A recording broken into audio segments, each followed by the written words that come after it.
A curta-metragem perdida de Os Pequenos Terroristas surgiu a partir de um pesadelo que a criadora do desenho teve dias após o canal retornar para produzir o episódio 14. Mas a mesma ficou se perguntando, até que ponto isso pode ser considerado apenas um pesadelo? Vocês acreditam em projeção astral? Provavelmente se não, pelo menos já ouviram falar. E a religião da criadora da série é bem diferente, mas uma das crenças é, alguns sonhos são projeções astrais para outras dimensões que nunca saberíamos que existem até que nossa alma visite esses lugares. Vamos começar então? Vamos tudo com a própria criadora, Beatriz Santiago, contando sobre o tal pesadelo, ou se preferirem, projeção astral para uma realidade alternativa. Título: Os personagens dos Pequenos Terroristas são conscientes em alguma dimensão paralela? Eles são um tipo de forma-pensamento que criou vida? E se isso for verdade? Bom, eu tinha contado todo o sonho desde o início e deu um erro no meu projeto. Eu não consegui exportar. Já começa que o sonho é bem sinistro. Eu vou começar já do início mesmo e não vou enrolar em nada dessa vez. O sonho começava comigo no episódio 1 e o sonho era em 2D. Eu estava realmente dentro do desenho. E parava uma picape preta na frente da minha casa. Eu saía pra fora de casa e eu encontrava o Leo, o irmão mais velho do Jeff. Ele tava lá, ele tava bravo, muito bravo aparentemente. Ele praticamente me enfiou na picape. Ele me levou numa direção que parecia ser a floresta do Slenderman. Bom, chegando lá eu tinha reparado que na frente, na entrada da floresta do Slender tinha um muro muito alto. Novamente, em 2D, não se esqueçam disso, tava tudo em 2D. E esse muro era muito alto mesmo e não fazia sentido. Eu perguntei o que ele queria de mim. E ele falou, você não sabe por que você tá aqui? E eu falava, não, eu não sei o porquê eu tô aqui. E eu estava consciente no sonho, tá, gente? Era um sonho lúcido, eu conseguia controlar o que eu ia falar. E ele perguntava de novo, você tem certeza que você não sabe por que você tá aqui? A gente descobriu tudo. Você... Bom, nessa hora ele deu uma pausa dramática e ele me falou que eu sou o criador. E eu perguntei, como assim o criador? Ele falou, você é Deus. O Deus desse universo. Eu entrei em choque, obviamente. O Yagi estava no carro. Ele saiu do carro. E ele falou, se olha no espelho. E ele saiu da frente do Yagi. O Yagi foi de frente comigo.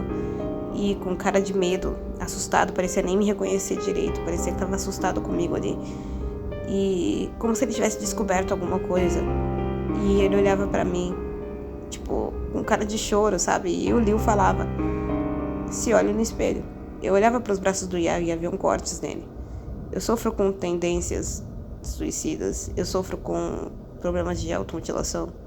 E eu comecei a sofrer disso desde quando eu criei o Yagi. Mas eu nunca tinha parado pra pensar nisso. Isso na vida real, tá, gente? Isso daqui não é uma brincadeira. Eu tô contando de fato o que acontece comigo na vida real. E o que ele me falou no sonho fez todo sentido com a minha vida real. O Yagi estendeu os braços pra mim e ele tava com aquelas munhequeiras, né? Que na verdade não são munhequeiras, são lenços pretos que ele coloca em cima dos cortes. E tava sangrando e tinha muitos cortes. E os cortes, quando eu olhava pros meus próprios braços e eu via que eu tinha os mesmos cortes que o Yagi. As mesmas cicatrizes, tudo era igual. Eu mal conseguia olhar pro rosto do Yagi de tão assustado que ele tava. Então o Leo entrou na frente dele de novo e falou assim, e esse muro? Você quer ver o que tem atrás dele? Porque a gente não consegue ver o que tem atrás dele. Mas a gente já suspeita do que seja. Do que se trata, né? E eu falei, tá, mas como que eu vou subir aí pra ver? Porque olha a minha altura, olha a altura desse muro. Era um muro muito grande, gente. Muito grande mesmo.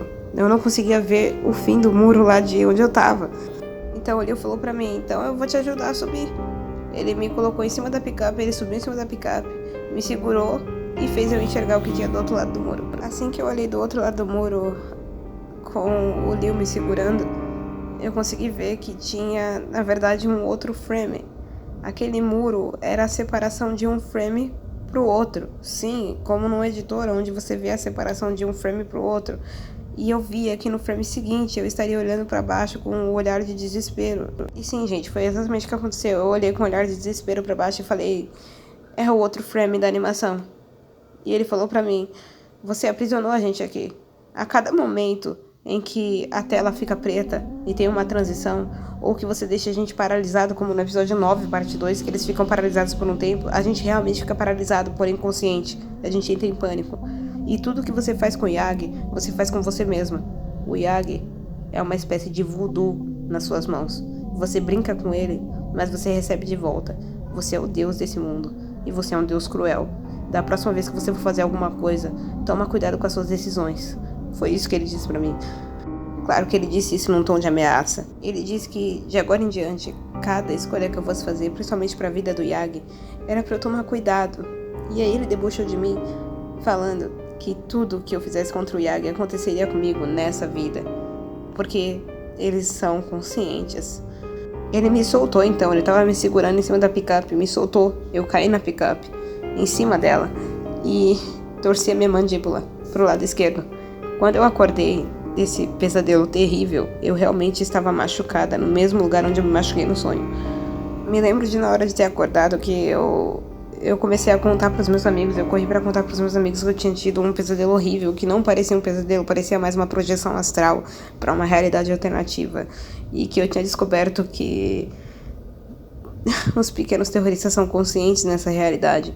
E eu fiquei me perguntando se eu tava ficando maluca. Sim, pode parecer loucura pra algumas pessoas, mas pras outras, não. O que importa aqui não é, saber se isso é verdade ou não, mas o quão assustador isso foi e o quanto eu precisava contar isso pra vocês. Os meus amigos ficaram preocupados comigo, de tão mal que eu fiquei com esse sonho. Até pelos machucados que eu fiquei. Quando eu caí em cima da picape, eu me machuquei muito feio. E eu fiquei com dores no corpo inteiro. E eu acordei com dores nos mesmos lugares onde eu tava com dor no sonho. Mas eu não havia caído da cama, nem nada parecido. E não tinha como eu ter machucado a mandíbula daquela maneira. Então meus amigos ficaram me perguntando, meus amigos do elenco, eu digo a Lígia, o Rui Lander, que fez o logotipo dos Pequenos Terroristas, é dublador do Kelvin hoje, ficaram me perguntando se eu tava bem.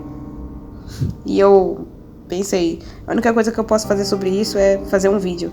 Porque no final do sonho, eu me lembro que, quase no final do sonho, o Leo me falou uma coisa. Você vai contar isso. Você vai contar isso pra todo mundo. E eu não tô brincando, gente. Isso foi uma ameaça.